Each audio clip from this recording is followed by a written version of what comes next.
Good afternoon, everyone. Welcome. Welcome from Geneva. My name is Jean-Marie Pogam. I am Deputy DG to the WTO and have the privilege of being the moderator of this webinar on the role of trade policy and climate change. It's my pleasure to welcome our two very distinguished speakers, Professor Jenny Minie and Professor Joseph Shapiro. Let me just frame the discussion before I introduce our speakers. This is a second seminar of a series which is jointly organized by the Economic Research Division and the Trade and Environment Division within the WTO.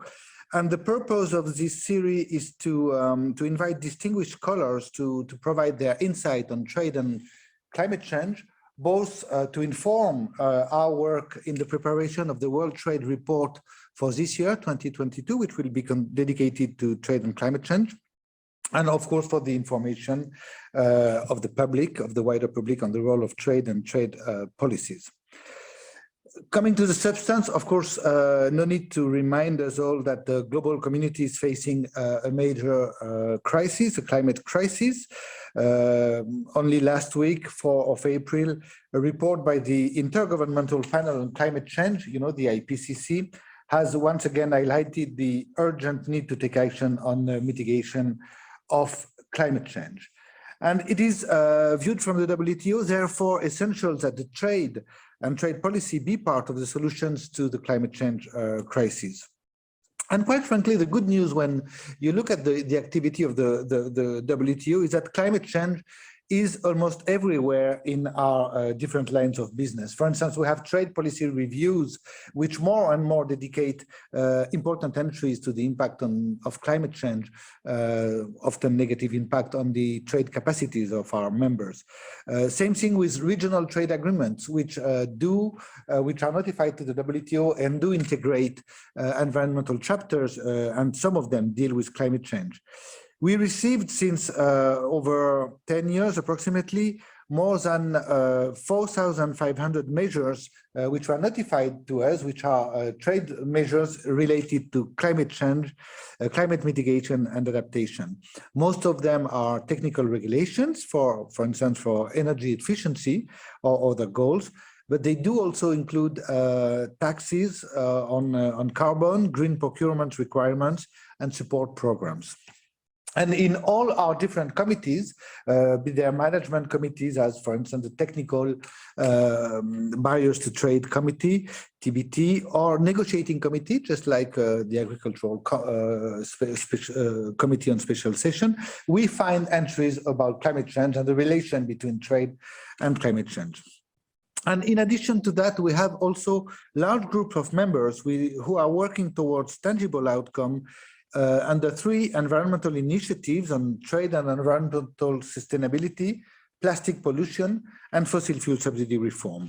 And for instance, we have 71 members who hold dedicated discussions on sustainability, including how trade-related climate measures and policies, such as carbon pricing, carbon border adjustments, can best contribute to climate and environmental goals. So against this backdrop, which is the daily bread of the organization, we thought it was important to make a step back and try to work more with a theoretical angle through those seminars that we are holding. Let me introduce the 2 distinguished speakers who will lead us to the discussion today. Jenny Minie is a professor at the University of Kentucky. Her research interests are in economic growth and development, as well as on empirical international trade.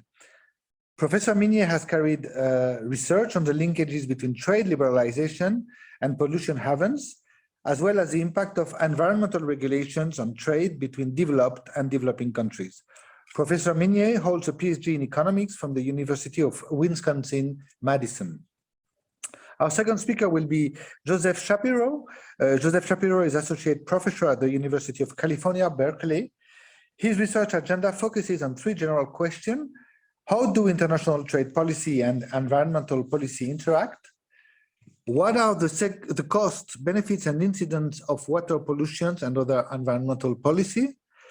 And third, how important are the investments that people make to protect themselves against air pollution and climate change? Professor Shapiro holds a PhD in economics from the Massachusetts Institute of Technology. In terms of running an organization, we will hear the two presentations, first by Professor Minie and then Professor Shapiro.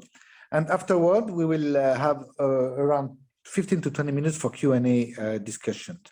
Please don't hesitate to leave your question on the Q&A box, and I'll try to manage them as well as possible. Without further ado, I propose that we start now with the first presentation by Professor Minie on the linkages between trade policy and climate change, including with regard to possible pollution haven. Professor Minie, you have the floor. Thank you for that introduction, and also for the background on the work that you're doing as an academic. We often use the outcome of that work without fully understanding the process and all that goes into it. So I was asked to speak on pollution havens, and I'll be providing a bit of background on the empirical literature in this area, and then Professor Shapiro will bring us more up to date with a detailed look at current work in the area. And before I start, I just want to say that this is not at all intended to be an exhaustive survey. I have 20 minutes and there are many, many more papers that could have been included, but I hope to give you kind of an overview of the current state of the literature up until, well, it's not going to be super recent, but to the extent that I can. And so in organizing this, I think it's helpful to distinguish between two similar but distinct ideas, especially as you start thinking about going to test these empirically. And we've sometimes called these the pollution haven effect, which is the idea that as a country increases its environmental standards, it will see a decrease in exports and/or an increase in imports of pollution-intensive goods. And then separately, what's known as the pollution haven hypothesis, which is a stronger idea that a reduction in trade costs, often interpreted as trade liberalization, but not exclusively, will result in the production of pollution-intensive goods shifting toward those countries that have lower environmental standards. And it's important to think about these separately. They're obviously caused by different forces, but especially when we are looking at them empirically, being careful about what we're thinking about. So the existence of those pollution haven effects are going to be necessary but not sufficient conditions in order for the pollution haven hypothesis to hold. In other words, it will be possible to find empirical evidence for pollution haven effects without finding support for the pollution haven hypothesis. And intuitively, a good example of this dates back to Copeland and Taylor, where if you picture a pollution-intensive production process, probably what comes to mind is some concrete smokestacks and smoke belching out and very large industrial-looking production facility, which is probably very capital-intensive, right? And another thing we know is that high-income countries, which of course tend to be the countries that have higher environmental standards, are also capital abundant. And so it's very plausible that those high-income countries have comparative advantage in pollution-intensive goods because of their capital intensity and the likelihood of capital abundant goods being pollution-intensive, right? And so in this sort of setting, if those high-income countries increase their environmental standards, it's likely that some of that pollution-intensive production will shift away from those countries into lower-income countries. So we'll find evidence of pollution haven effects, but it's not at all clear. In fact, it is very unlikely that trade liberalization would cause that pollution-intensive production to shift away from higher income countries. In fact, as they specialize more in the goods in which they have comparative advantage, their production of those pollution intensive goods might actually increase. So we would not find evidence of pollution haven hypotheses. To tie this literature a little bit to the work of the World Trade Organization, before I get into more detail, of course, it all relates back to national treatment and the idea that foreign goods must be treated no less favorably than like or similar domestic goods. And the impetus for this is really about not allowing countries to use domestic policy as disguised trade protection, right? So a classic way of thinking about this is to distinguish between the product and the process. And a typical example is construction materials with asbestos in them are not like construction materials without asbestos. The product itself is different, and so policies can discriminate between those.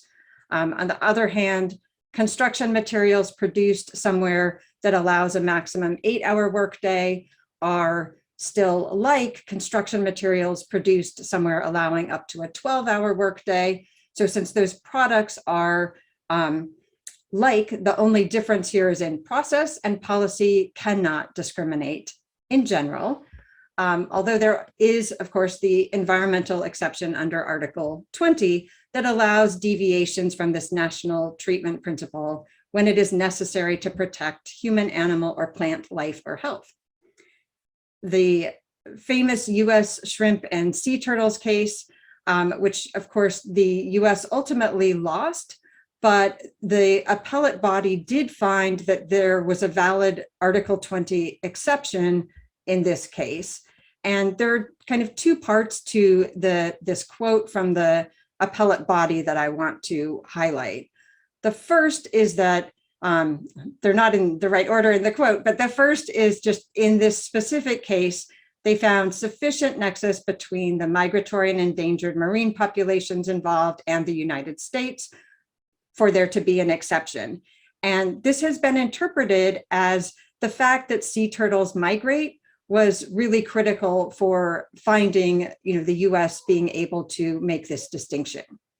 But the other part of this is the first part, where they note that there may be some jurisdictional limit, but they're not the appellate body at the time panel was not going to state what their view of the limits of that jurisdictional limit might be, or whether there was indeed a limit. And where I think this is currently and going forward going to be really important is in the idea of especially carbon border adjustment mechanisms. And as we have increasing evidence in favor of pollution haven effects, along with carbon leakage. So carbon leakage just being that as countries strengthen their environmental policies, they may see emissions decline.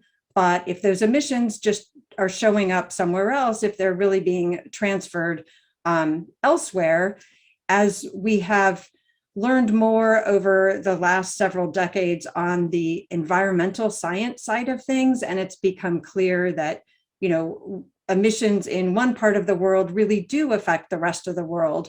I think that the idea of that jurisdictional limit is really going to be expanding, and this will just be an issue going forward as countries, I think, will be likely to try to use trade policy to support their environmental commitments.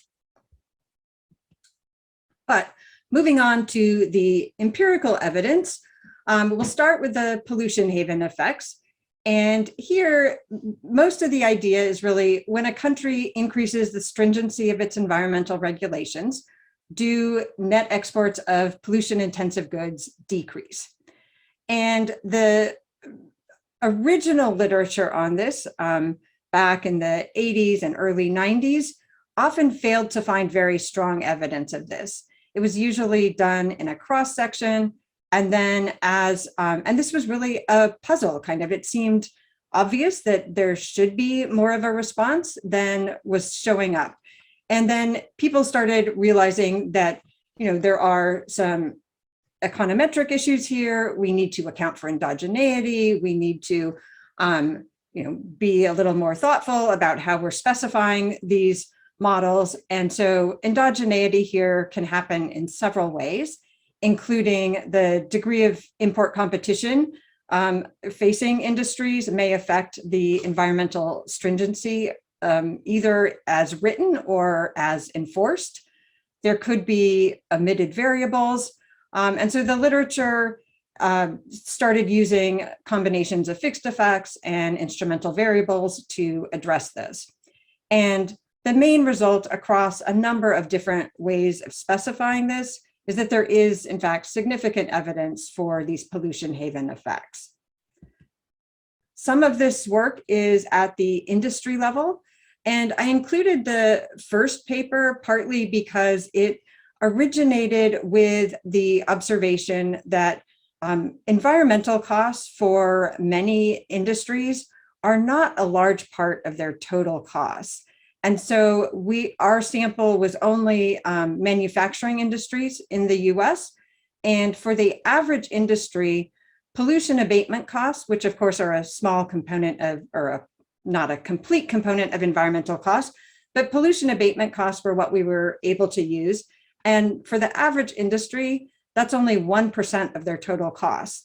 And so, well, certainly it's important. For a typical industry, it's not going to be necessarily the primary thing they're thinking of when they're making their decisions. More recently, there's been some work kind of expanding the definition of environmental costs. Professor Shapiro has done some of the work incorporating transportation costs more into this, which obviously can affect how we think about it. But I think it is important to keep in mind that even though this matters for many industries, it's not going to be, the primary driver of the decisions they make. However, in some industries, it's very important. And, we found that in that paper. In some of these other papers, I included the title of the second paper because it's a very good description of what we do. We did find that the US was very much using environmental policy as a secondary trade barrier. And once we modeled it that way, we found a stronger effect than the previous literature had, stronger pollution haven effects. And then Levinson and Taylor also were looking at this again in the context of the US, partly because the US at the time, the data we had on pollution abatement costs was really limited to the US. And so that's where a lot of this evidence is from. Some of this work has also been done at the firm level. And here it is typical to use variation in firms' exposure to environmental regulations, often based on location. So a very recent paper is using variation in Canadian air quality standards. An older paper was looking at the locational choices of pollution-intensive firms across New York State. And again, found both of these find significant effect of, or significant pollution haven effects. And some of this is also at the country level. Here, it's most typical to use changes in environmental commitments by countries, often when they have signed an international environmental agreement. The first paper is looking specifically at the Kyoto Protocol. The second is looking at a set of environmental agreements, including Kyoto, among others. And they, again, also both find these pollution haven effects. And so whether people have looked at this at the firm level, the industry level, the country level, there's been very consistent evidence of this idea that trade flows do respond to changes in environmental regulations. But that brings us to the pollution haven hypothesis. And here, the way that this has often been looked at is to take the observation that over the last several decades, trade costs and trade barriers have declined significantly. And during that time, have we observed the production of pollution-intensive goods or emissions, more specifically, shift toward countries with lower environmental standards? And this is often done by observing changes in emissions and decomposing those changes into different sources for it. So many high-income countries have seen declines in emissions. This could be because they're producing the same things, but shifting toward cleaner production techniques. It could be because they're offshoring the dirtier parts of their production, which would be evidence of the pollution haven hypothesis. And so to think about this, you can think about emissions in a country being composed of these three separate parts. So part of it is just due to the overall scale. Here that is V for the value of output. But then it is also it's a combination of the composition of the industries producing that output and the emissions intensity, which you can think of as just emissions per output of each industry. So just a weighted average of that. And we can decompose that into separate parts. So the first part is typically referred to as scale, and that's just the change in emissions arising from changes in total economic activity. So here, the way to think about this is just emissions. If we observe emissions falling, it could be because we're producing less overall. We also talk about composition effects, and this would be holding that scale constant, holding the way that they're producing things constant. Is the composition of industries across the country, is that changing? And so here, if we observe emissions falling, another explanation could be that we have started producing less of the pollution intensive goods and more of the cleaner goods. And finally, what we call technique effects hold the first of those two constant, or the first two constant. So we're holding the total value effect constant, we're holding the composition effect constant, but there's a change in the manner of production. And so if we observe emissions falling, another explanation could be that we're using cleaner production techniques, controlling for how much we're producing and the composition of industries. And then when we start looking at this empirically, we would expect to see, in order for the pollution haven hypothesis to hold, a compositional shift toward lower emissions in high environmental countries and increased emissions in lower environmental standard countries. And we don't tend to find that. So these decompositional exercises typically find small compositional changes and little evidence for the pollution haven hypothesis, and much more evidence in support of the changes in emissions that we've seen have come from technique effects, from cleaner production technologies. So the first two papers both did this at the industry level. And one important caveat here is that what looks like technique effects and may lead us to not find evidence of pollution haven hypothesis holding, at the industry level, if we go down to a more disaggregated level, it's very possible that's what's happening is that the industry is shifting the dirty part of production offshore and increasing the cleaner production. And at the industry level, it's showing up looking like a technique effect, when if you were able to get down into more disaggregated level, it would look more like composition effect. And so Shapiro and Walker, it looked at exactly this issue using product level data. And while they were able to go deeper into that, they again found that the decrease in emissions was primarily due to technique effects. So they also did not find significant evidence in support of this pollution haven hypothesis. So just kind of to overall where that leaves us is that there is consistent evidence for the idea that trade flows respond to changes in environmental regulations, what we call pollution haven effects, but there's much less evidence in support of the pollution haven hypothesis.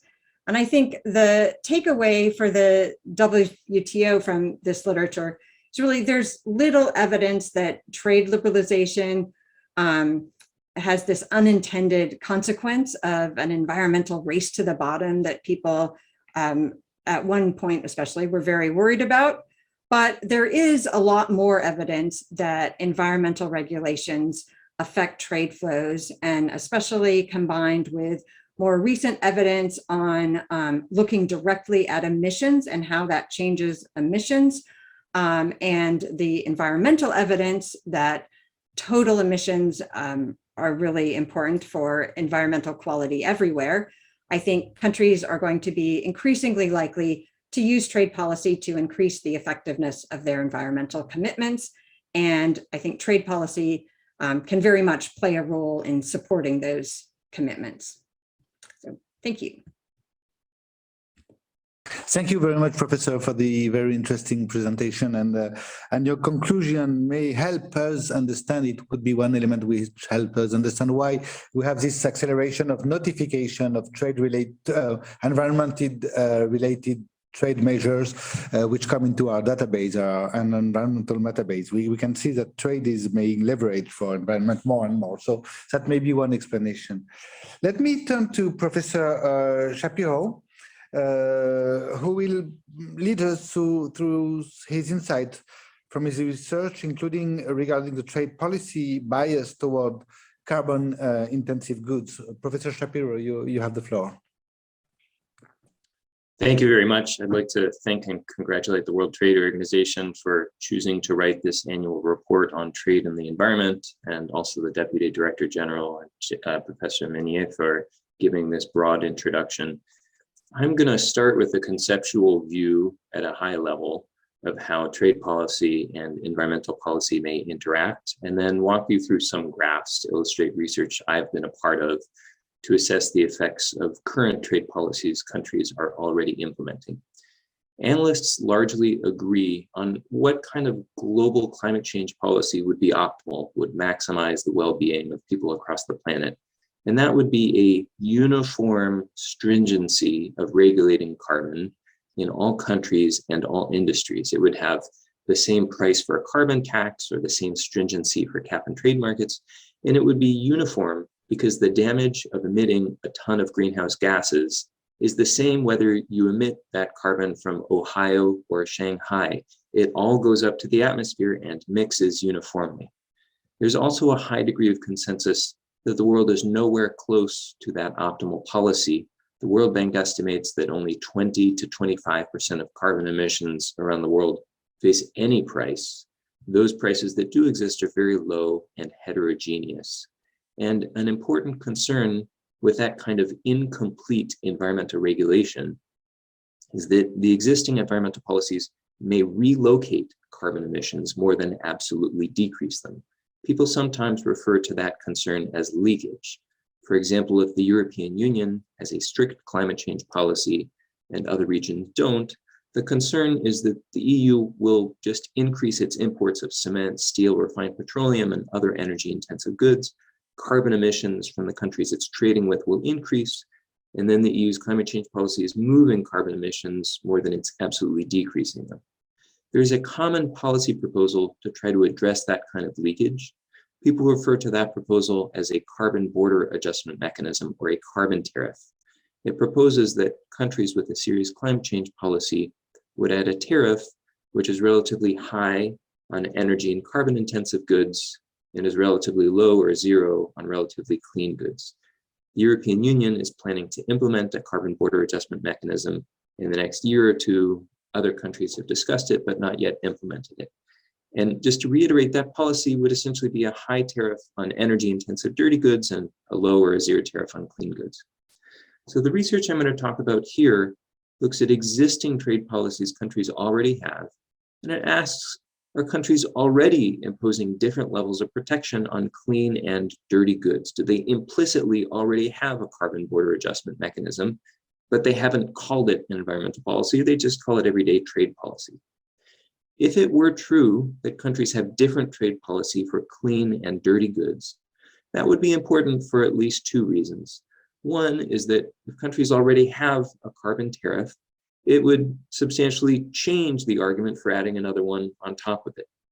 The second is that between a fourth and a third of the world's carbon emissions cross international borders embodied in the supply chains of internationally traded goods. And if countries are implicitly putting a price on carbon that is internationally traded, it would mean the world is doing more about climate change than we thought.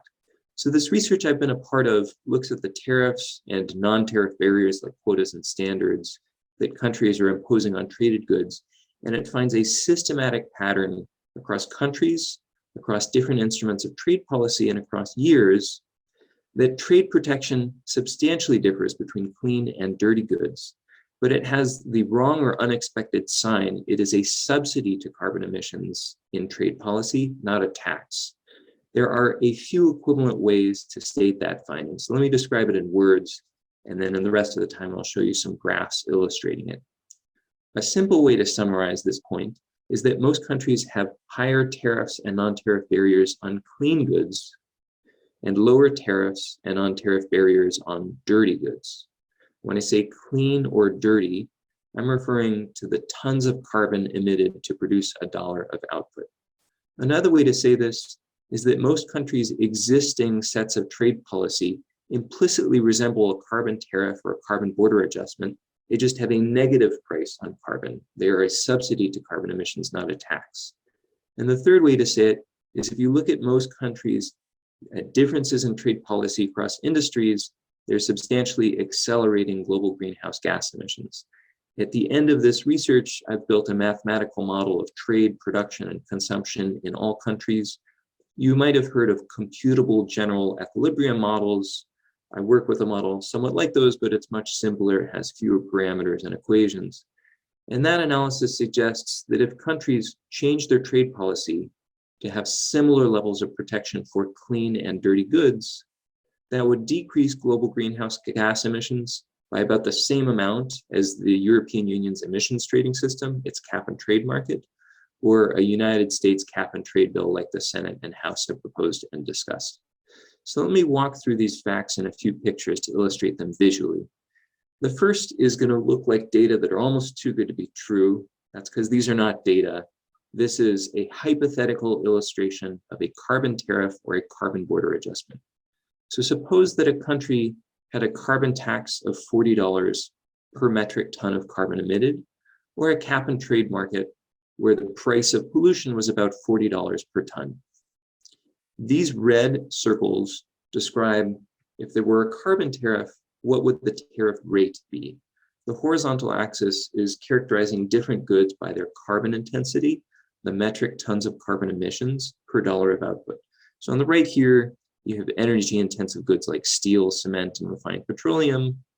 And on the left, you have goods that do not emit very much carbon. These might be goods like ballpoint pens, or strangely producing brooms and mops and sponges doesn't emit a lot of carbon. Just to be clear, when I say clean, I don't mean that you're washing your countertops. I mean, you're producing goods that don't require a lot of energy. And if you ask what tariff would be imposed on these goods if you accounted for the carbon emissions required to produce them, for the dirtiest goods, it would be a tariff of about 10%. For the cleanest goods, it would be a tariff close to 0. And for the average good, it would be a tariff of about 2%. And by the way, when I'm counting carbon emissions, I'm including emissions from the entire supply chain of producing a good. So for example, for a pan or a piece of kitchen cookware in the US, the measure of carbon emissions here is including the fossil fuels used at the factory in the US, also the bunker fuel used to transport raw materials from abroad, also the emissions from a steel factory in China that might produce the raw materials used in a US factory, also the iron ore extracted in Australia, transported to China, etc. So this is the entire global supply chain. So this is what a hypothetical carbon tariff, carbon border adjustment would look like. It would have a higher tariff on these dirty goods and a lower tariff on these clean goods. This graph is showing the actual tariffs that countries impose on the goods that they import. Each blue circle here is one industry in a specific country. This is grouping the world into about 50 countries and 150 industries. So over here, you might see German imports of steel. This might be US imports of aluminum. These are relatively dirty goods and they have low tariffs on average. And here you have relatively clean goods. This might be Australia's imports of cooked chicken. That's not a very carbon intensive good, even including its whole supply chain. And you tend to see that the cleaner goods have higher tariffs. and the dirtier goods have lower tariffs. This red line is the linear trend. And I'm showing here its slope, also a measure of its statistical uncertainty or standard error. And what does this number minus 28 mean?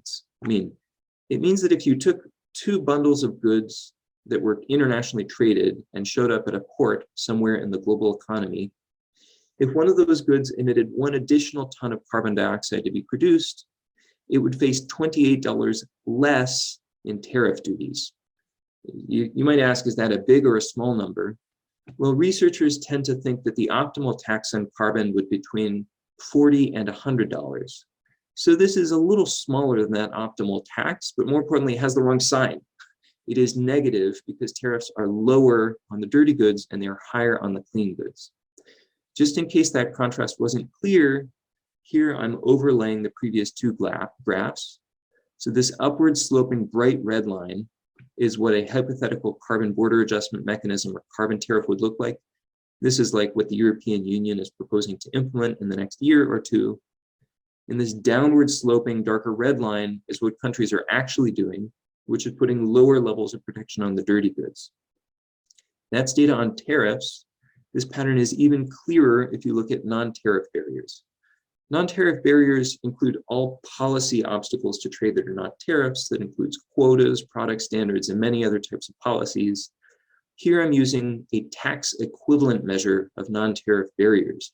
A group at the World Bank, Key, Nikita, and Ilariaga, has taken counts of different types of non-tariff barriers and then quantified what is the ad valorem or tariff equivalent of these policy barriers to trade. Again, here, each blue circle is one industry in one country. So over here, you might see French non-tariff barriers on imports of refined petroleum. That's a pretty dirty industry. And on the left, you might see Chinese non-tariff barriers on imports of a relatively clean good.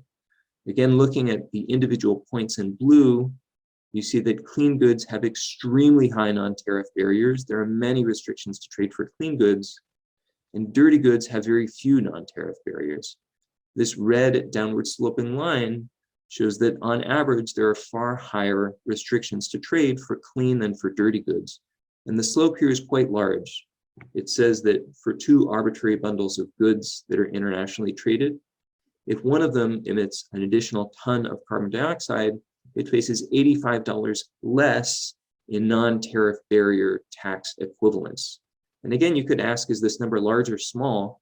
I think unintentionally, this is in the ballpark of what economists think would be an optimal tax on carbon. But again, it has the wrong sign. It is subsidizing carbon rather than taxing it. These are global calculations. I've also done this comparison separately for each country where data are available. And this graph is showing the slope of these lines if you combine tariffs and non-tariff barriers. So essentially this asks, what is the implicit carbon tax on trade policy? Or what's the implicit carbon tariff that each country is proposing? So for Brazil, for example, this is a statistical analysis which is comparing the rate of protection, you could call that T, for an industry S, and it's comparing it to the carbon intensity, the dirtiness of different goods, call that E. And for each country here, I'm plotting that correlation, which in this equation is being described with the Greek letter alpha. And for countries over here, these relatively small numbers suggest that trade policy is not dramatically different between clean and dirty goods. By the way, these vertical lines are measures of statistical uncertainty. They're a confidence interval. But for countries on the left part of this graph, these countries have extremely different trade policy for clean and for dirty goods. And in particular, they have much more restriction on trade for clean goods than for dirty goods. And the countries where this is happening the most are, somewhat surprisingly, they're actually European countries like France, Germany, the United Kingdom, and Norway. This is, again, combining tariffs and non-tariff barriers. I'm pretty confident this is not an intentional policy. It's not that trade policymakers sat down and said, let's try to accelerate greenhouse gas emissions by designing our trade policy systems. That's definitely not the case. Instead, there are some political economy or economic forces that determine trade policy that happen to be correlated with carbon emissions. I've looked at many of these possible explanations, and there's one that does a pretty good job, This, by the way, is a map of the data from the previous graph. The countries in dark red are the ones where trade policy is doing the most to accelerate climate change. This is particularly an issue in Western European countries, but also parts of Africa, Russia, and Australia.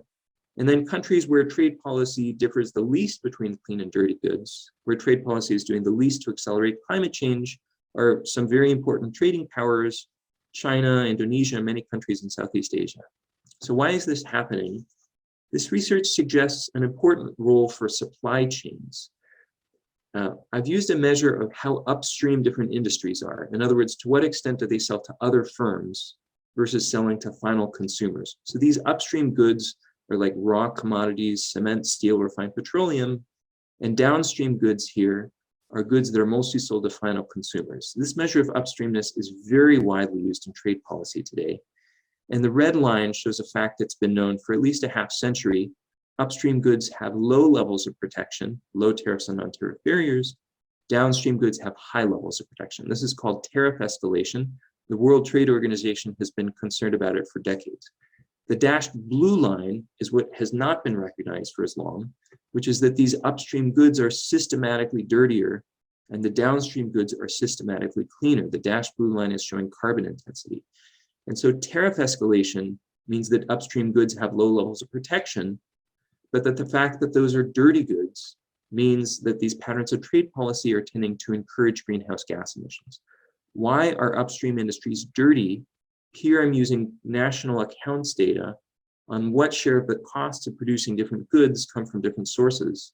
And from these upstream goods, they're literally pulling raw materials out of the ground, and a large share of their costs are fossil fuels. That's why upstream raw commodities tend to be much more dirty. Without going through all the details of this mathematical model, let me just summarize some of the takeaways from this research. A lot of important questions look at potential future policies, how reforms could change greenhouse gas emissions. This research instead is looking at the policies countries have on the books today, and they suggest that patterns of trade policy are accelerating greenhouse gas emissions. The European Union is very concerned about leakage, but this quantification suggests that existing patterns of tariffs and non-tariff barriers are actually encouraging leakage. And the subsidy to climate change implicit in this trade policy is quite large. It's over $500 billion per year. This is not a purposeful policy around the environment. Instead, it's that upstream industries have always had lower levels of protection, and it's just unfortunate for Mother Nature that that tends to encourage greenhouse gas emissions. And finally, one policy implication of this is that while there are many trade policies increasingly that explicitly talk about the environment, every year countries renegotiate bilateral and multilateral regional trade agreements. And when they do those, if they think about the structure of trade protection and differences between clean and dirty goods, decreasing those differences, for example, by focusing trade liberalization on the cleanest goods, that can have quite large and beneficial consequences for greenhouse gas emissions and climate change. Thanks.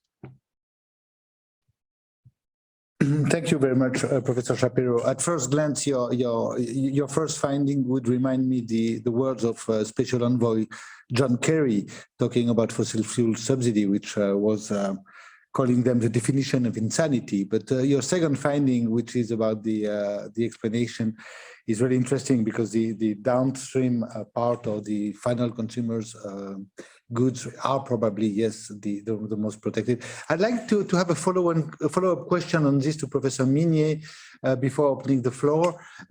Just to ask you, Professor Minie, whether you do find when you investigate the pollution have an effect, do you find this distinction between the downstream part of the, do environmental regulation apply more to the closest to the consumer kind of goods, or is this something that you do not detect in your own findings? I just like to see whether there is some mirroring findings between.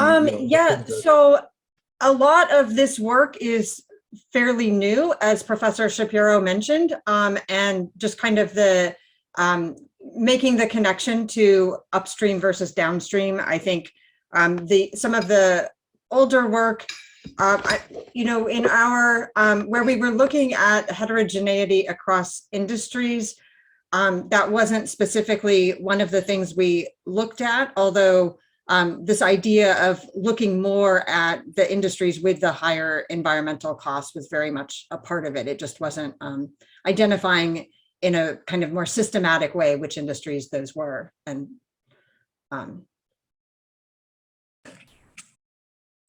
well, thank you very much, both of you. I'm turning now to the chat. I don't know whether you can read the question, or I can read them for the wider audience. Actually, there is one for each one of you, which has come. The first one is a clarification, Professor Shapiro, which is addressed to you. It's about, do the tariff data on the second graph include anti-dumping and countervailing duties? Maybe I'll let you think about that.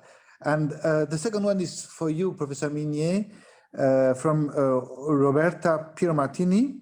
And she's asking, could you please elaborate on how trade policy helps with environmental commitments, as you argue in your conclusion? So maybe the factual one we can start with Professor Shapiro, and then Professor Minie, if that works for you.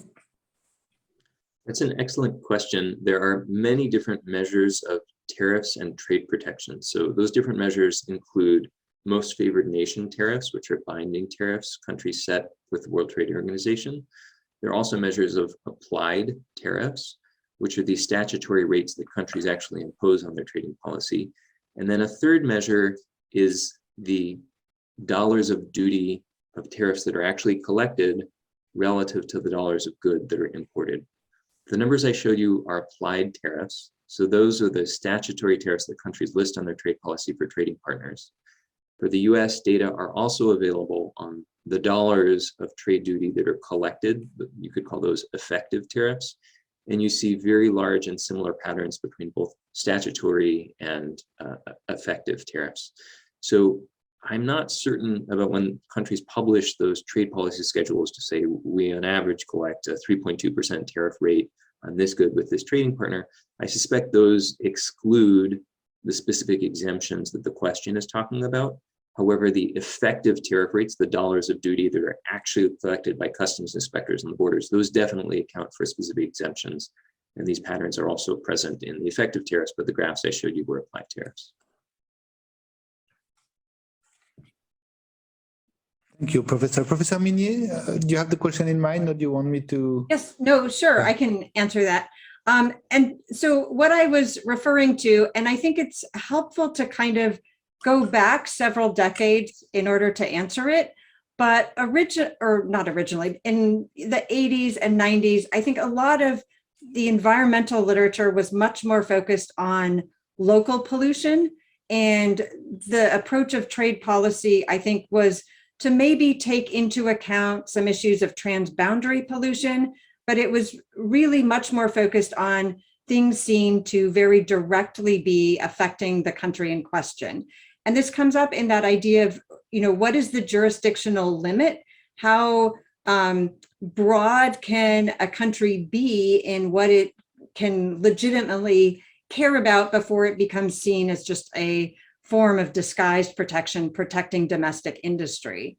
And as environmental science has advanced and we've learned a lot more about climate change and global warming, I think countries have kind of realized, it's more than just pollution within our borders or in our neighbors that is going to affect our environmental quality.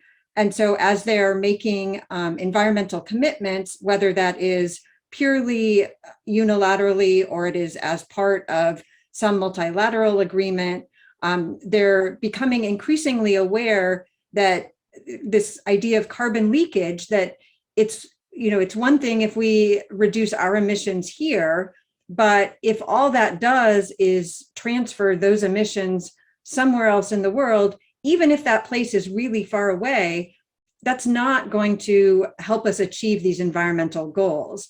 And so I think the idea of some sort of border adjustment is, in addition to some of the things that Professor Shapiro talked about, that just, the fundamental design of trade policy and which industries are being favored by it. But given, even aside from that, I think something about trying to ensure that everyone is facing the same costs of producing carbon and other emissions, because that's fundamentally going to affect everyone. And so that was kind of what I referred to as trade policy supporting those environmental commitments. Thank you, Professor. Your answer reminds me that even Professor Bhagwati in the 90s was already distinguishing between the environmental regulation which apply into one territory and the one which are pursuing some sort of global public good objective.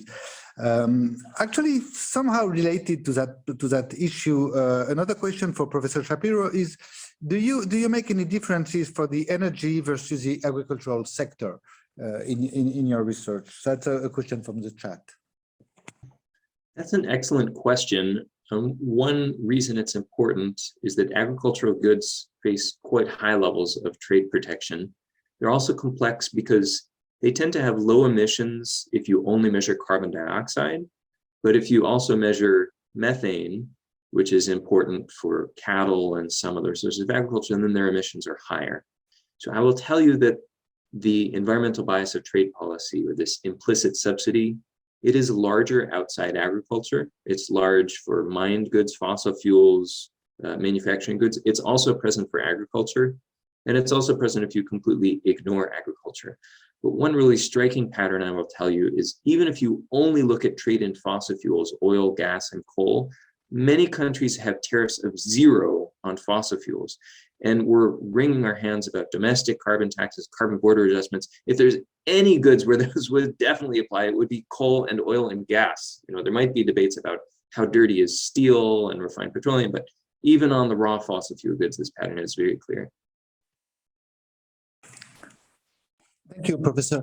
I have another question which is dedicated to you. It comes from Eddie Beckers, but Eddie, if you allow me, I'd like to address a question to the two speakers, because I think, in fact, both of them have something to say about it. So the question is, would a tariff reform to correct for the carbon bias of tariffs have similar adverse terms of trade effect for low-income countries as the introduction of BCA, border carbon adjustment, by rich country? Phrased differently, how would the gains and losses of such a reform be distributed between regions? And I think maybe both of you have a say on this. Maybe would you like to start, Professor Minie? I think it's a great question and a really interesting question as well. And I think certainly the income distribution or the distributional consequences of these sorts of reforms are really important. And I know that has frequently been an issue with the international environmental agreements as they've been, being hashed out. And I think in some ways, I always am supportive of the idea of addressing things in a first best type way. And so it's not, I don't know the difference between those two policies. I'm not sure that either one of them is particularly well suited to address the distributional thing on their own. And so I think there are probably more effective mechanisms of addressing that concern. But it's a question I haven't thought a lot about. And so I'm not, but I'm very interested in it. And so I'll see if Professor Shapiro has more to add. Thanks. I would certainly echo those comments that understanding how trade policy reforms affect different countries, and especially high income versus low income countries, is quite important. It's important for global equity and also for the political feasibility of bilateral, multilateral, and regional trade policy reforms. I don't think there's a clear-cut answer, but I can tell you a few forces that work in different directions. So one is to think about tariff escalation. I mentioned it was a big focus of concern in the 1960s and 70s, the fact that raw materials had low tariffs and processed sophisticated goods had high tariffs. Since that time, it's somewhat fallen off the radar, but for 20 to 30 years, the World Trade Organization actually made getting rid of tariff escalation one of its focuses. It was a big topic of discussion in the Uruguay round in previous rounds. And the reason was exactly the concern that this question is asking about. It was that low-income countries tend to specialize in raw materials that are upstream.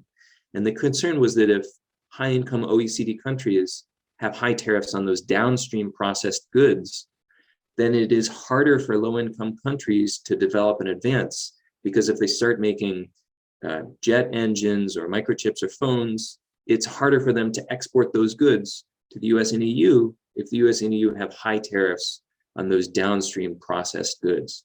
And so for a long time, the World Trade Organization has said, we should try to get rid of tariff escalation because we're concerned about global equity, because we don't want low-income countries to only be specialized in raw materials. They should be able to make sophisticated downstream products and export them to high-income countries. So this research is essentially saying that goal that was concerned about global equity, it's also good for climate change, because if you harmonize trade protection between clean and dirty goods, not only does it let low-income countries access high-income countries' markets, but it also takes away this perverse price signal that trade policy is creating today, which encourages production, consumption, and trade in dirty goods and discourages it for clean goods. There's research on my website that has mathematical model-based predictions for different countries, and you could look at that and get numbers for specific policies. But I think the tariff escalation and global equity is probably the overarching conceptual idea here. Thank you. I'm trying to get all the questions on, but we are reaching the limit of our event. So maybe two more factual or clarification question for you, Professor Shapiro, before I give you, both of you an opportunity to wrap up. One question is about export restriction. How do you take that into account in your research, especially on export restriction on natural resources? The other one has to do with the impact of transportation emission in longer value chains, which may be characterizing the downstream sectors. So those are the questions. I don't know if you have taken that into account. So I could talk about the second one first, which is transportation and global value chains. All those numbers are being calculated quite carefully here. So you could think about jet fuel used for goods transported by planes, bunker fuel for goods transported by ships, diesel for goods transported by trains. And I'm using data from these products that are called multi-region input-output tables. That's kind of a mouthful, but it means that they're including transportation for all goods. So when I measure the carbon intensity of, say, a cup made in the US, that's including all of the entire supply chain and all of the transportation emissions embodied in that supply chain. One underlying reason this environmental bias of trade policy is important is that countries tend to outsource goods to somewhat distant trading partners. It's true that most trade is with nearby countries, but a lot of outsourcing happens to China, India, and Mexico that are relatively energy intensive, and the transportation emissions add to those. So it is important, it's included here, it's part of the consideration. That was the second question, and let me just jog my memory. The first question was about export restrictions. Oh, export restrictions. Thank you. Yes. Short answer: I do not have systematic data on export restrictions. I would love to. They are important. The only fact I can mention here is that there is an analysis others have done of value-added tax rebates in China, which have some similarity to export-based trade policies, and they see very similar patterns where upstream industries are effectively subsidized and downstream industries less so. But I think that's an important open question, and it's harder to compare export restrictions. Thank you very much. There is a last question for you both, which is about it's very open-ended, it's about your views about the European CBAM project. But I'd like maybe to give both of you the opportunity of 1 minute takeaway, which may or may not include the answer to the last question before I'll just wrap up and close the meeting. Professor Minie, maybe you can start. Sure. I think one thing that I did not include that I think is really important to keep in mind is that when we're thinking about the empirical literature, it's based on historical data and historical differences in environmental standards. And as countries start to really increase the standards that they have, I think what we've observed so far may not continue into the future. Like, as there becomes more and more of a difference in environmental standards across countries, I think at some point we may end up in a situation where we are identifying more of something that looks like a pollution haven hypothesis, just because I think that's the direction a lot of things are going. But then I also think that the countries that are very concerned with environmental policy are going to be likely to try to somehow drag everyone along with them through whatever mechanisms they have. And I think that's where things like the EU's border tax adjustment are going to come into play a little bit. Thank you. Professor Shapiro? Thanks very much. I'll give a high-level summary, which is probably going to resonate with this audience. But I think climate change is one of the largest threats facing our planet, and trade policy are absolutely central to understanding how we're going to try to solve and respond to climate change. That's partly because so much carbon is embodied in internationally traded goods. It's also because many of the goods that are going to help us respond to climate change, solar panels, wind turbines, pollution abatement technology, they are produced from outsourcing and multinational production into international trade. It is also because solving climate change requires global cooperation. And the world has been spectacularly successful in the last half century at achieving global cooperation and trade. That sets an example for how that might be possible for climate change. And trade policy is also a policy tool that can help encourage cooperation and trade. I have a lot to say about the carbon border adjustment mechanism in Europe, so I probably won't be able to summarize it in 15 to 30 seconds. But I will just say it's extremely important to understand how trade and trade policy can help address the challenge of climate change. The carbon border adjustment mechanism is part of that conversation. And again, I really applaud the World Trade Organization for tackling it in its report this year. Thank you very much, Professor. Well, we are 2 minutes late on our schedule, and in Switzerland, 2 minutes is late is very much. So I'm going to wrap up by really thanking you very warmly for fascinating research and fascinating discussion here, which will bring a lot of food for thought, both for our report, but also I think for our negotiators. For instance, there are ideas about reviving an environmental goods and services agreement some days in the WTO. That could be something which would could integrate from some input from your research.